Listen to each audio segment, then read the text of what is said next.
Welcome to The Mix VR, the podcast dedicated to all things virtual reality gaming and news. I'm your host, Jeepgirlz, community builder and caster, and I'm thrilled to bring you a unique blend of expert insights and exciting updates from the world of VR. Join me as we explore the latest news, games, hardware, and trends shaping the future of virtual reality. So sit back, grab your headset, and get ready to mix it up on The Mix VR.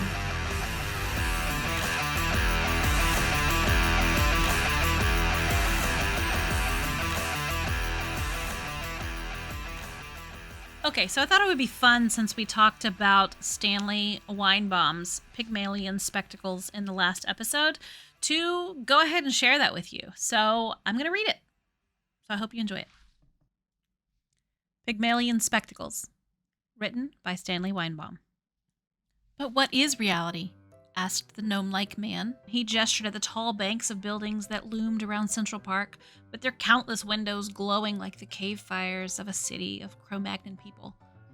All is dream. All is illusion. I am your vision, as you are mine. Dan Burke, struggling for clarity of thought through the fumes of liquor, stared without comprehension at the tiny figure of his companion. He began to regret the impulse that had driven him to leave the party to seek fresh air in the park, and to fall by chance into the company of this diminutive old madman. But he needed escape. This was one party too many, and not even the presence of Claire, with her trim ankles, could hold him there. He felt an angry desire to go home, not to his hotel, but home to Chicago and to the comparative peace of the Board of Trade.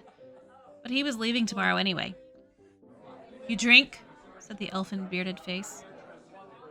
To make real a dream, is it not so? Either to dream that what you seek is yours, or else to dream that what you hate is conquered.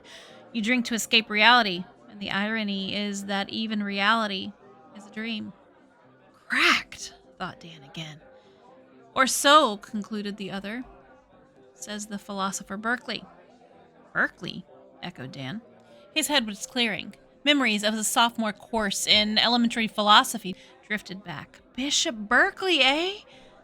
You know him, then? The philosopher of idealism, no? The one who argues that we do not see, feel, hear, taste the object, but that we have only the sensation of seeing, feeling, hearing, tasting. I sort of recall it. Ha! But sensations are mental phenomena. They exist in our minds. How, then, do we know that the objects themselves do not exist only in our minds? He waved again at the light-flecked buildings. You do not see that wall of masonry.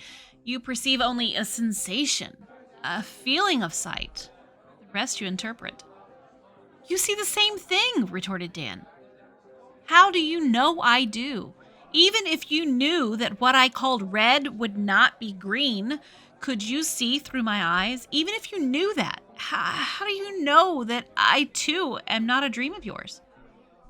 Dan laughed. Of course nobody knows anything.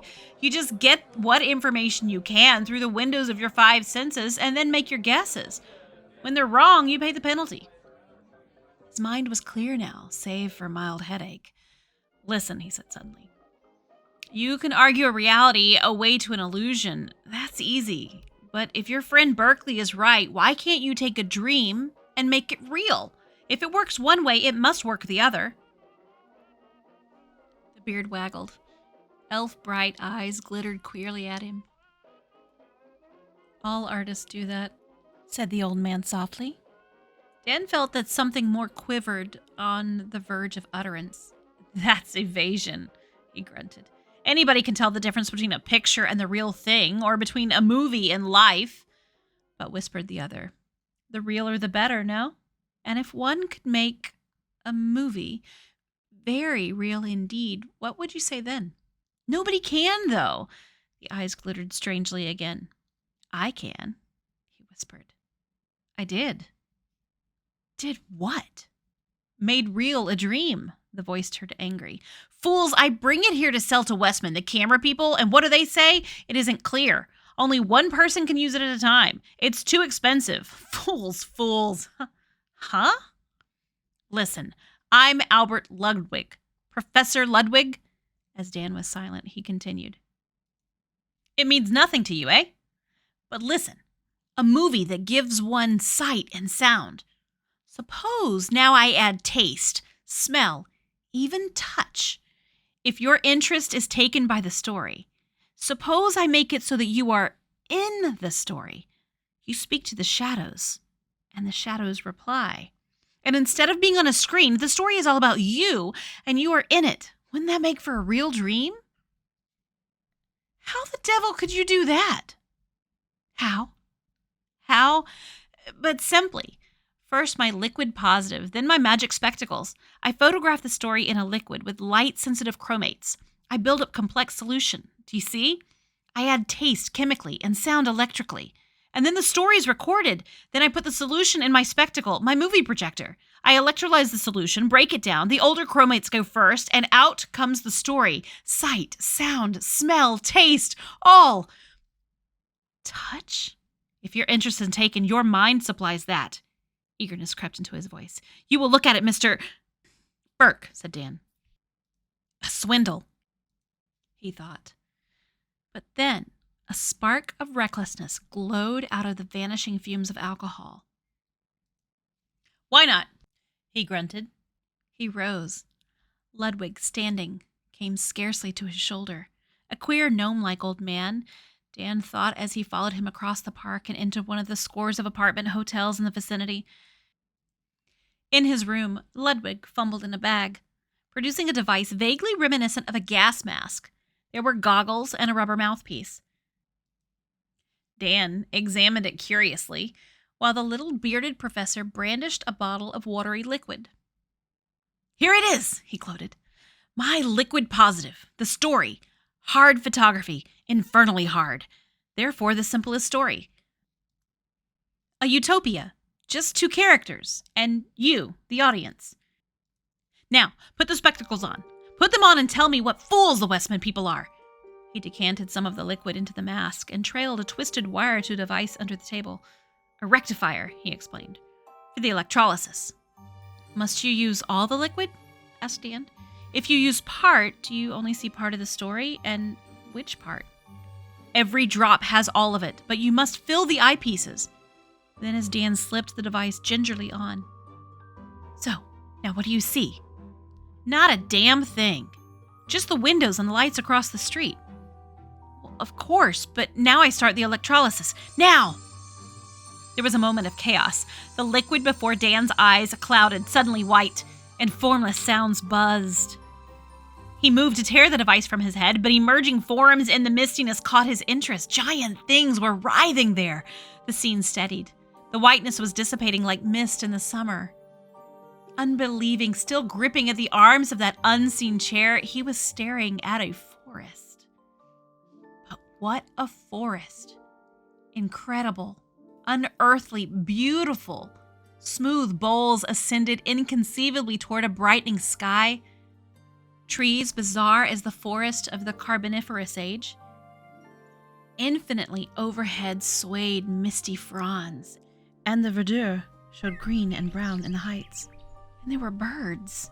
At least, curiously, loving pipings and twitterings were all about him, though he saw no creatures. Thin, elfin whistlings like fairy bugles sounded softly. He sat, frozen, entranced. A louder fragment of melody drifted down toward him, mounting an exquisite ecstatic burst, now clear as sounding metal, now soft as remembered music. For a moment he forgot the chair whose arms he gripped, the miserable hotel room invisibly around him, old Ludwig, his aching head. He imagined himself alone in the midst of that lovely glade. Eden, he muttered, and the swelling music of unseen voices answered. Some measure of reason returned. Illusion, he told himself. Clever optical devices, not reality. He groped for the chair's arms, found it, and clung to it. He scraped his feet and found again an inconsistency. To his eyes, the ground was mossy verdure. To his touch, it was merely a thin hotel carpet. The elfin buglings sounded gently. A faint, deliciously sweet perfume breathed against him. He glanced up to watch the opening of a great crimson blossom on the nearest tree, and a tiny reddish sun edged into the circle of sky above him. The fairy orchestra swelled louder in its light, and the notes sent a thrill of wistfulness through him. Illusion? If it were, it made reality almost unbearable. He wanted to believe that somewhere this side of dreams, there actually existed this region of loveliness. An outpost of paradise? Perhaps. And then, far through the softening mist, he caught a movement that was not the swaying of verdure. A shimmer of silver more solid than mist. Something approached. He watched the figure as it moved, now visible, now hidden by trees. Very soon he perceived that it was human. But it was almost upon him before he realized that it was a girl. She wore a robe of silvery, half-translucent stuff, luminous as starbeams. A thin band of silver bound glowing black hair around her forehead, and other garment or ornament she had none. Her tiny white feet were bare to the mossy forest floor as she stood no more than a pace from him, staring dark-eyed. The thin music sounded again. She smiled. Dan summoned stumbling thoughts. Was this being also illusion? Had she no more reality than the loveliness of the forest? He opened his lips to speak, but a strained, excited voice sounded in his ears. "Who are you?" Had he spoken? The voice had come as if it was from another, like the sound of one's words in fever. The girl smiled again. "English," she said in queer, soft tones. "I can speak a little English." She spoke slowly, carefully. "I learned it from," she hesitated, "my mother's father, whom they call the Grey Weaver." Again came the voice in Dan's ears. "Who are you?" "I am called Galatea," she said. "I came to find you." "To find me?" echoed the voice that was Dan's. "Lucan, who is called the Grey Weaver, told me," she explained, smiling. "He said you will stay with us until the second noon from this." She cast a quick, slanting glance at the pale sun, now full above the clearing, then stepped closer. "What are you called?" "Dan," he muttered. His voice sounded oddly different. "What a strange name," said the girl. She stretched out her bare arm. "Come," she smiled. Dan touched her extended hand, feeling without any surprise the living warmth of her fingers. He had forgotten the paradoxes of illusion. This was no longer illusion to him, but reality itself. It seemed to him that he followed her, walking over the shadowed turf that gave with springy crunch beneath his tread, though Galatea had hardly left an imprint. He glanced down, noting that he himself wore a silver garment and that his feet were bare. With the glance, he felt a feathery breeze on his body and a sense of mossy earth on his feet. "Galatea," said his voice. "Galatea, what is this place? What language do you speak?" She glanced back, laughing. "Why, this is Paracosma, of course, and this is our language." "Paracosma?" muttered Dan. Paracosma? A fragment of Greek that had survived somehow from a sophomore course a decade ago in the past came strangely back to him. Paracosma, land beyond the world. Galatea cast a smiling glance at him. "Does the real world seem strange?" she queried. "After that Shadowland of yours?" "Shadowland?" echoed Dan, bewildered. This is Shadow, not my world." The girl's smile turned quizzical. "Poof!" she retorted, with an impudently lovely pout. "And I suppose, then, that I am the phantom instead of you?" She laughed. "Do I seem ghost-like?" Dan made no reply. He was puzzling over unanswerable questions as he trod behind the lithe figure of his guide. The aisle between the unearthly trees widened and the giants were fewer. It seemed a mile, perhaps, before a sound of tinkling water obscured that other strange music. They emerged on the bank of a little river, swift and crystalline. It rippled and gurgled its way from the glowing pool to flashing rapids, sparkling under the pale sun. Galatea bent over the brink and cupped her hands, raising a few mouthfuls of water to her lips. Dan followed her example, finding the liquid stinging cold. "How do we cross?" he asked. "You can wait up there." The dryad who led him gestured to a sunlit shallows above a tiny falls. "But I always cross here."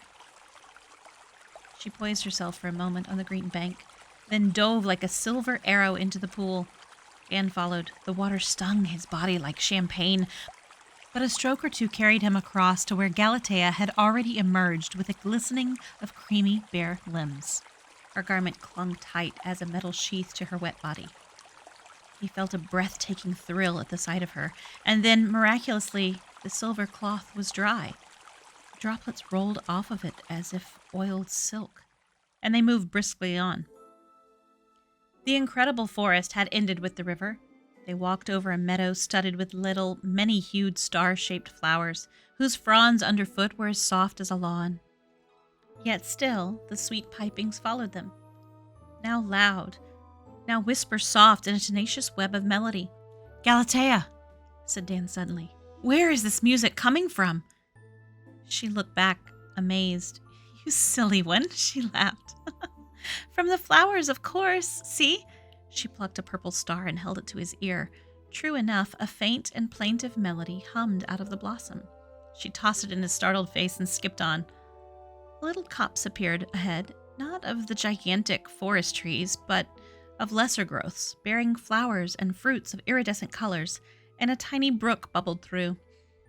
And there stood the objective of their journey, a building of white, marble-like stone, single-storied and vine-covered, with broad glassless windows. They trod upon a path of bright pebbles to the arched entrance, and here, on an intricate stone bench, sat a gray-haired, patriarchal individual. Galatea addressed him in a liquid language that reminded Dan of the flower pipings. Then she turned. "This is Lucan," she said, as the ancient rose from his seat and spoke in English. "We are happy, Galatea and I, to welcome you, since visitors are a rare pleasure here, and those from your shadowy country most rare." Dan uttered puzzled words of thanks, and the old man nodded. Reseating himself on the carven bench, Galatea skipped through the arched entrance, and Dan, after an irresolute moment, dropped to the remaining bench. Once more his thoughts were whirling in perplexed turbulence. Was all this indeed but illusion? Was he sitting in actuality in a prosaic hotel room, peering through magic spectacles that pictured this world around him? Or was he, transported by some miracle, really sitting here in this land of loveliness? He touched the bench. Stone, hard and unyielding, met his fingers. "Lucan," said his voice, "how did you know I was coming?" "I was told," said the other. "By whom?" "By no one." "Why, someone must have told you." The gray weaver shook his solemn head. "I was just told." Dan ceased his questioning, content for the moment to drink in the beauty about him.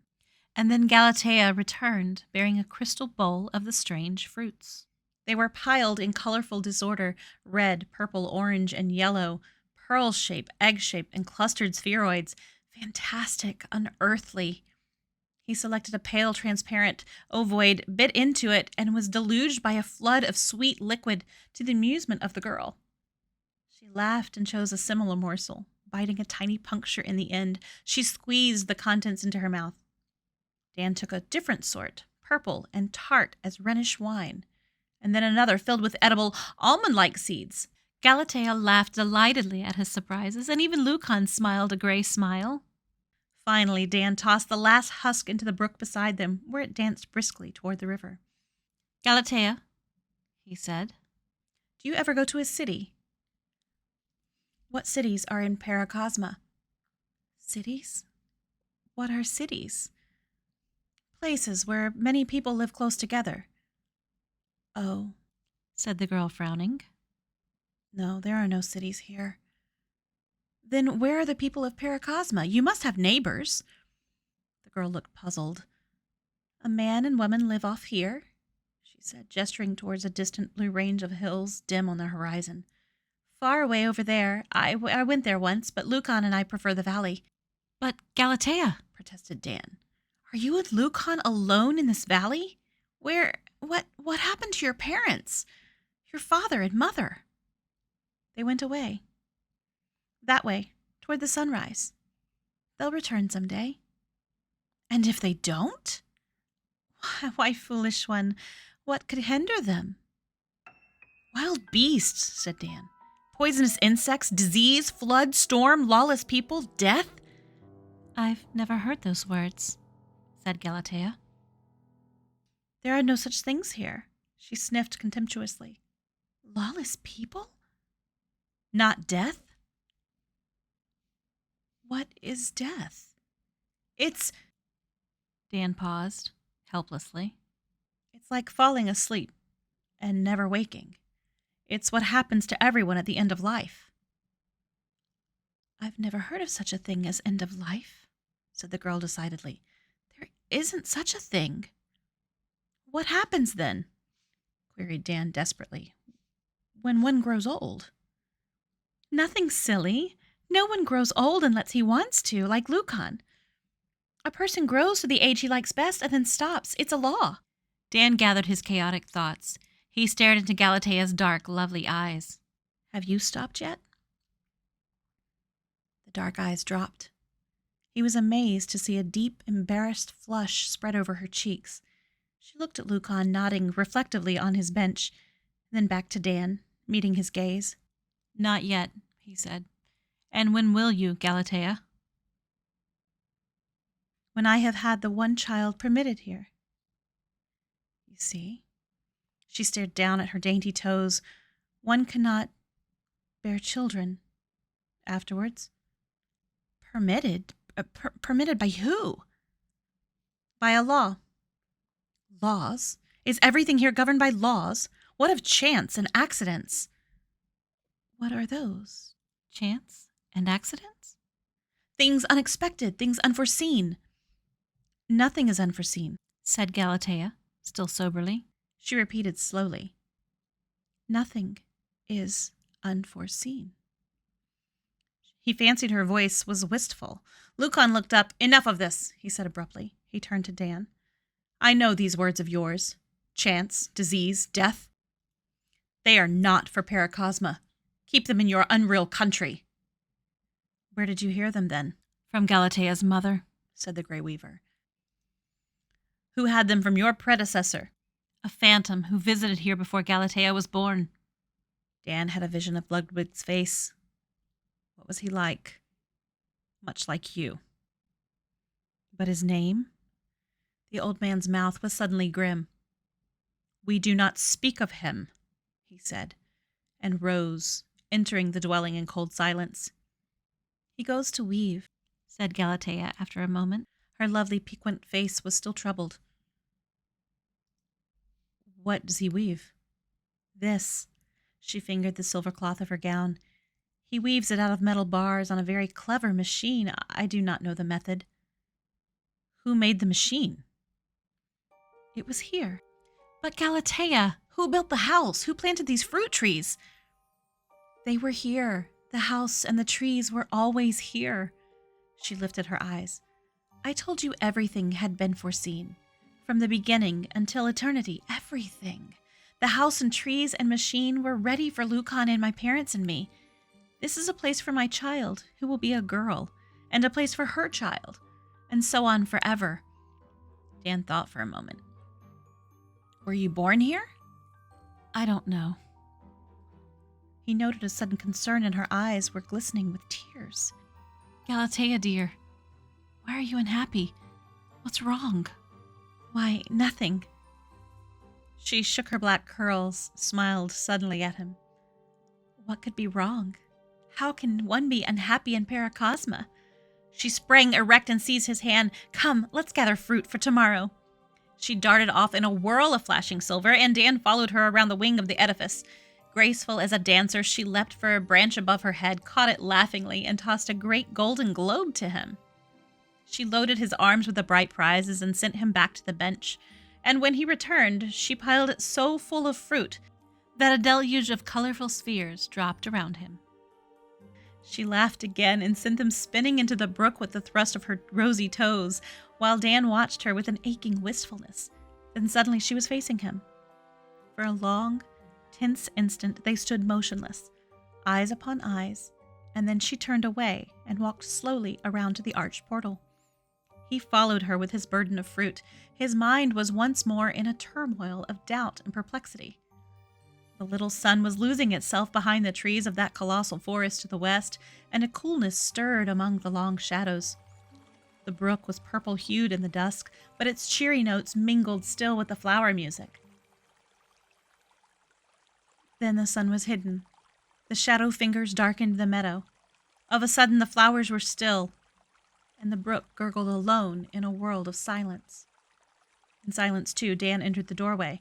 The chamber within was a spacious one, floored with large black and white squares. Exquisite benches of carved marble were here and there. Old Lucan in a far corner bent over an intricate, glistening mechanism, and as Dan entered, he drew a shining length of silver cloth from it, folded it, and placed it carefully aside. There was a curious, unearthly fact that Dan noted.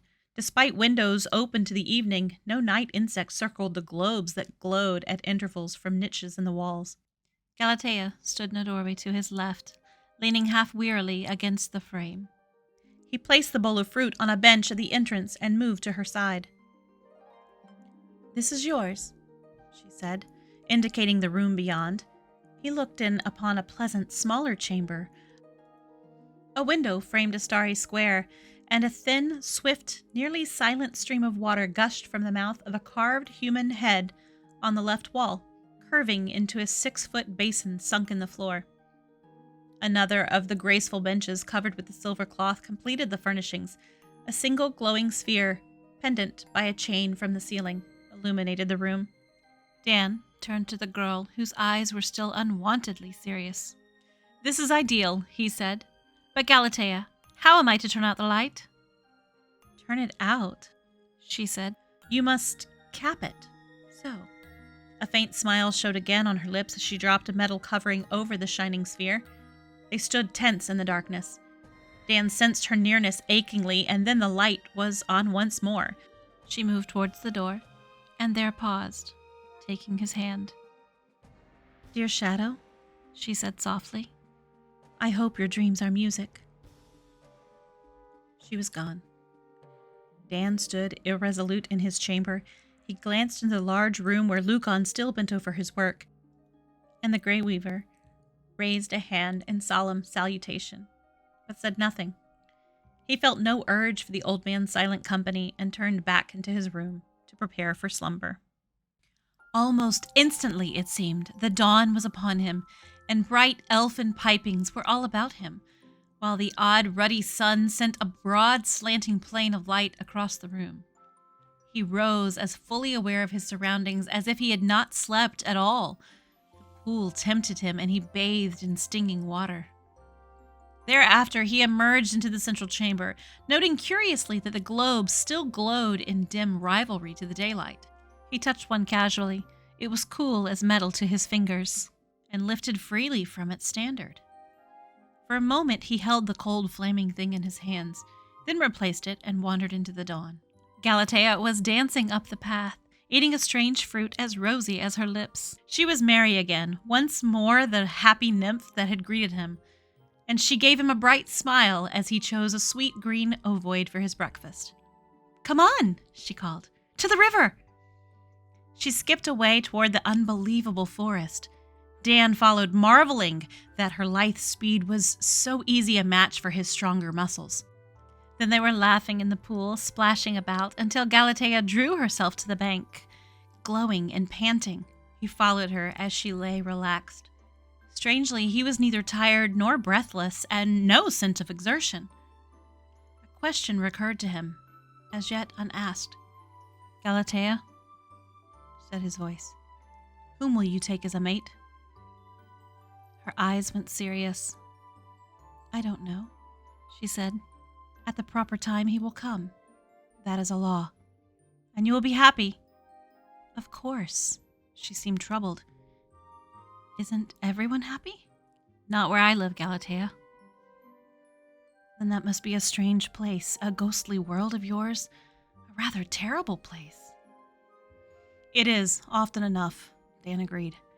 I wish... He paused. What did he wish? Was he not talking to an illusion, a dream, an apparition? He looked at the girl, at her glistening black hair, her eyes, her soft white skin, and then, for a tragic moment, he tried to feel the arms of that drab hotel chair beneath his hands, and failed. He smiled.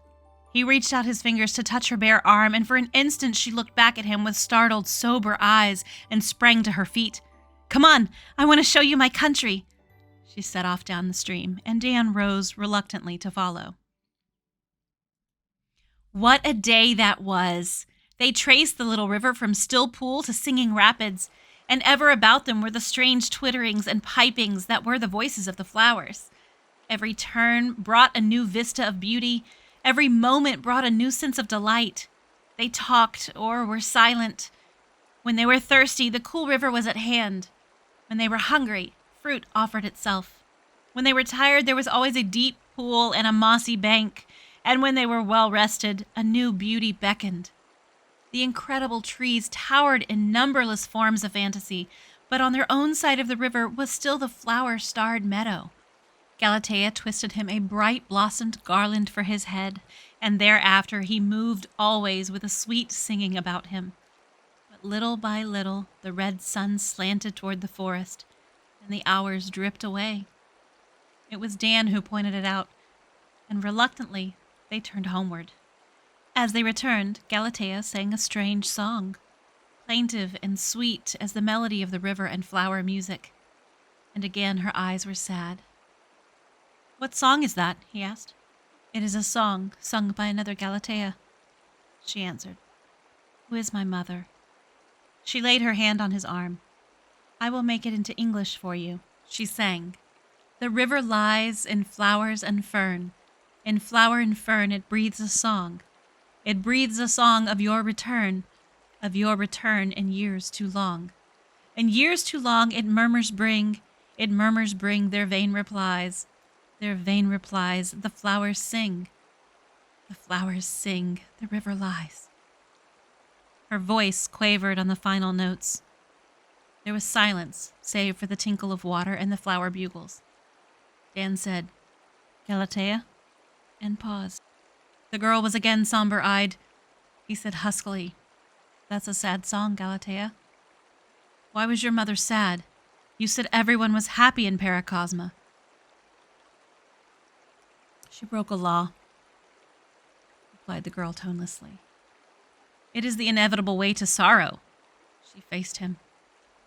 She fell in love with a phantom, Galatea said. One of your shadowy race who came and stayed and then had to go back. So when her appointed lover came, it was too late. Do you understand? But she yielded finally to the law and is forever unhappy and goes wandering from place to place about the world.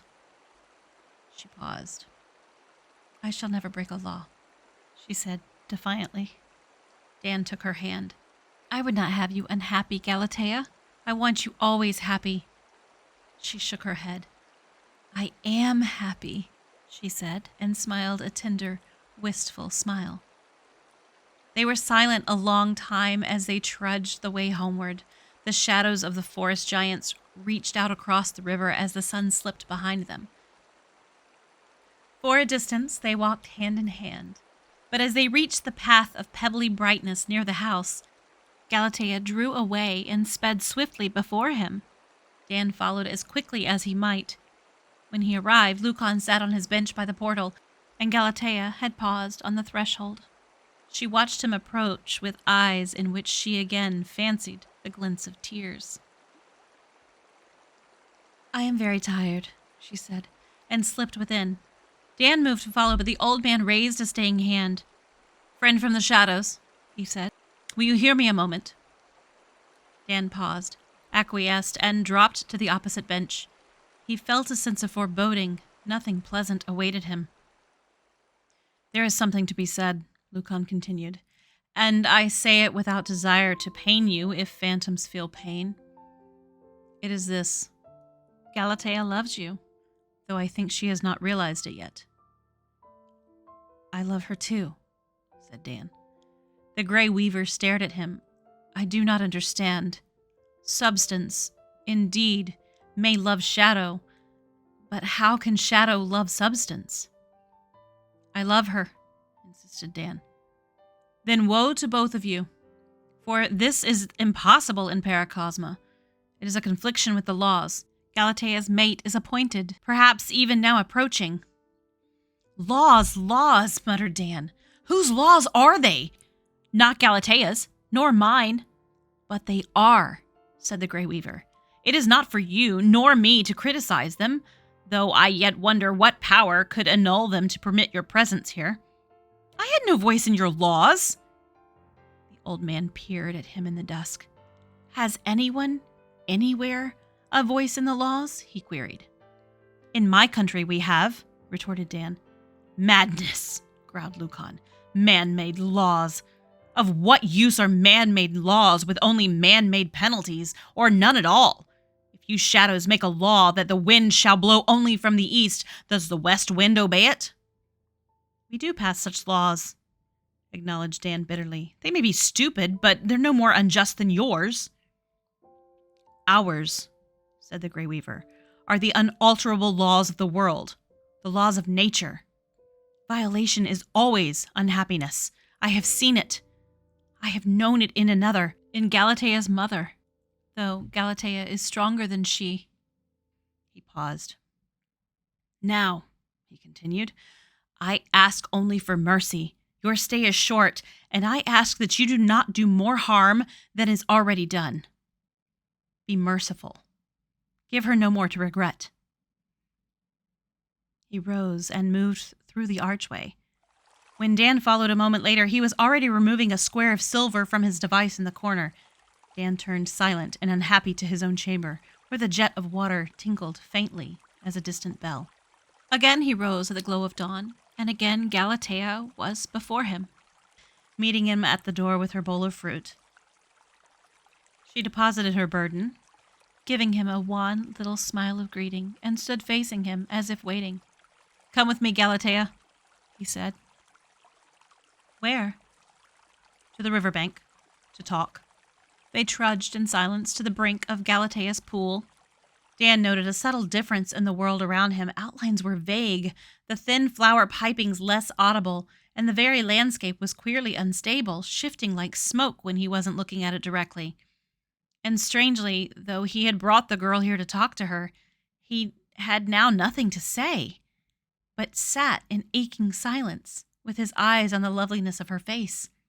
Galatea pointed at the red ascending sun. So short a time, she said, before you go back to your phantom world. I shall be sorry, very sorry. She touched his cheek with her fingers. Dear Shadow. Suppose, said Dan huskily, that I won't go, that I won't leave here. His voice grew fiercer. I'll not go. I'm going to stay. The calm mournfulness of the girl's face checked him. He felt the irony of struggling against the inevitable progress of a dream. She spoke. Had I the making of the laws, you should stay. But you can't, dear one, you can't. Forgotten now were the words of the Grey Weaver. I love you, Galatea, he said. And I you, she whispered. See, dearest Shadow, how I break the same law my mother broke, and am glad to face the sorrow it will bring. She placed her hand tenderly over his. Lucan is very wise, and I'm bound to obey him, but this is beyond his wisdom because he let himself grow old. She paused. He let himself grow old, she repeated slowly. A strange light gleamed in her dark eye as she suddenly turned to Dan.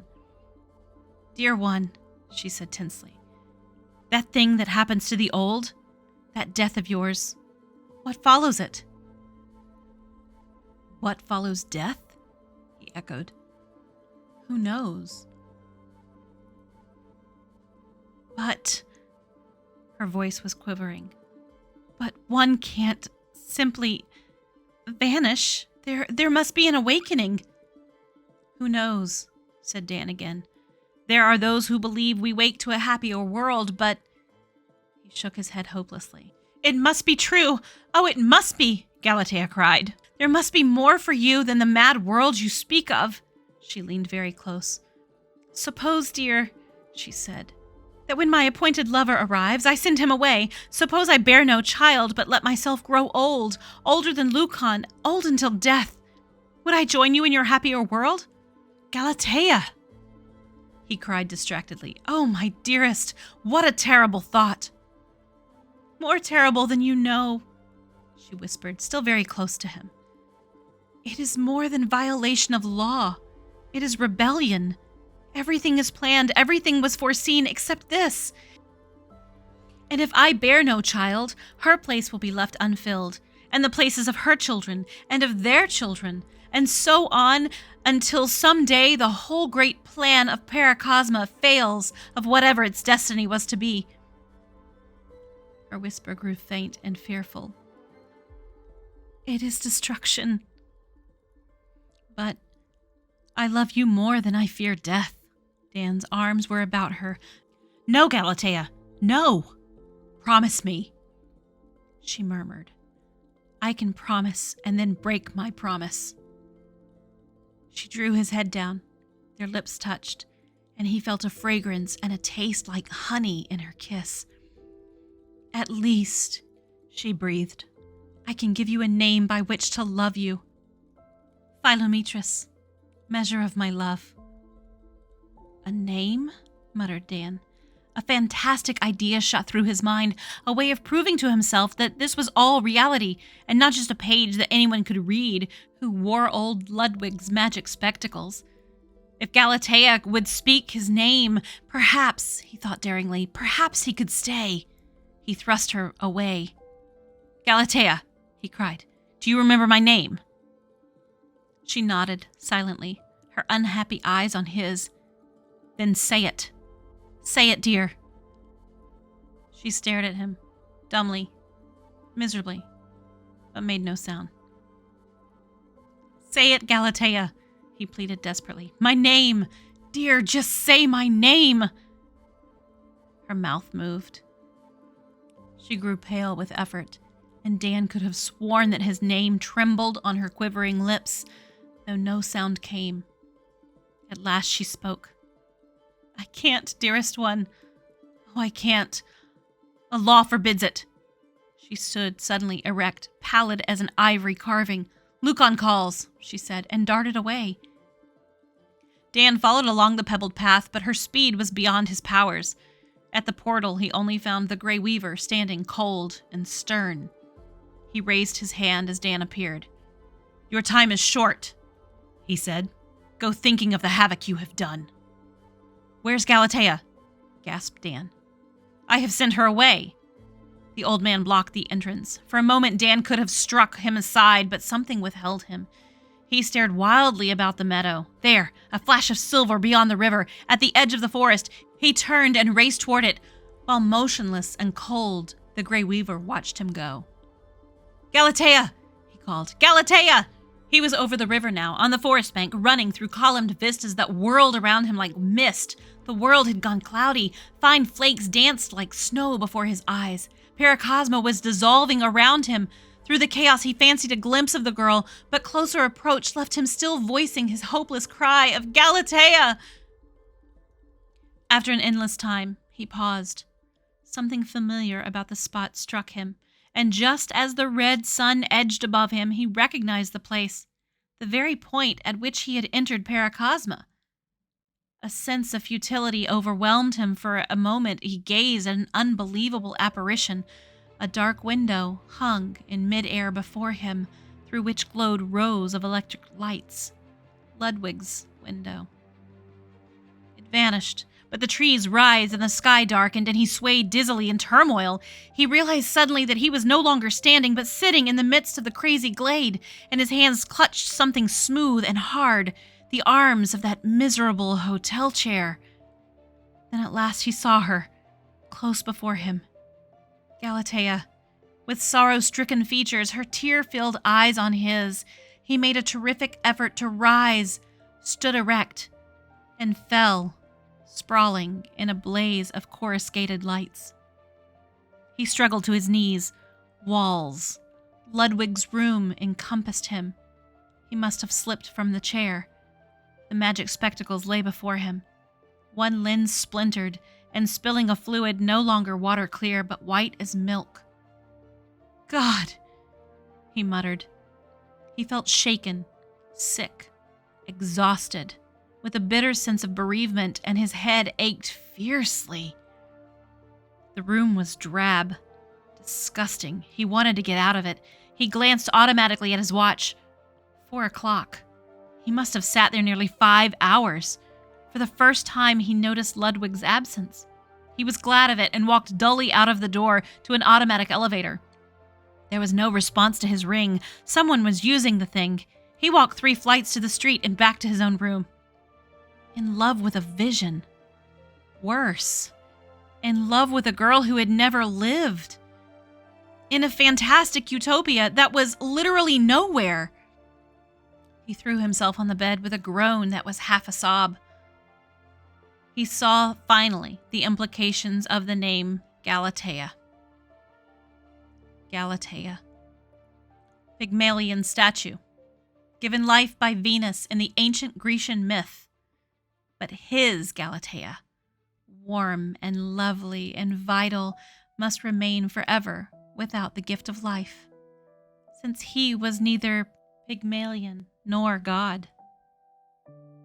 He woke late in the morning, staring uncomprehendingly about for the fountain and pool of Paracosma. Slow comprehension dawned. How much? How much of last night's experience had been real? How much was the product of alcohol? Or had old Ludwig been right, and there was no difference between reality and dream? He changed his rumpled attire and wandered despondently to the street. He found Ludwig's hotel at last. Inquiry revealed that the diminutive professor had checked out, leaving no forwarding address. What of it? Even Ludwig couldn't give what he sought. A living Galatea. Dan was glad that he had disappeared. He hated the little professor. Professor? Hypnotists call themselves professors. He dragged through a weary day and then a sleepless night back to Chicago. It was midwinter when he saw a suggestively tiny figure ahead of him in the loop. Ludwig! Yet what use to hail him? His cry was automatic. Professor Ludwig! The elfin figure turned, recognized him, smiled. They stepped into the shelter of a building. I'm sorry about your machine, Professor. I'd be glad to pay for the damage. Ach, that was nothing. A cracked glass. But have you been ill? You look much worse. It's nothing, said Dan. Your show was marvelous, Professor, marvelous. I'd have told you so, but you were gone when it ended. Ludwig shrugged. I went to the lobby for a cigar. 5 hours with a wax dummy, you know. It was marvelous, repeated Dan. So real? Smiled the other. Only because you cooperated then. It takes self-hypnosis. It was real, all right, said Dan glumly. I don't understand it. That strange, beautiful country. The trees were club mosses and large violins, said Ludwig. All was trick photography, but stereoscopic. As I told you, 3-dimensional. The fruits were rubber. The house is a beautiful summer building on our campus, Northern University. And the voice was mine. You didn't speak at all, except your name at the first, and I left a blank for that. I played your part, you see. I went around with a photographic apparatus strapped on my head to keep the viewpoint always that of the observer, see? He grinned wryly. Luckily, I'm rather short, or you'd have seemed a giant. Wait a minute, said Dan, his mind whirling. You say you played my part.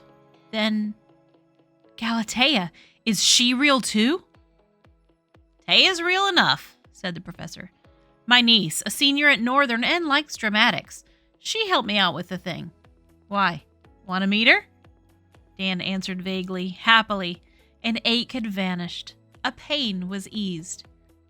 Paracosma was attainable at last. The end. Thank you for listening to this audio reading of Pygmalion Spectacles. This classic science fiction story by Stanley Weinbaum explores the possibilities of virtual reality long before the technology was even conceived.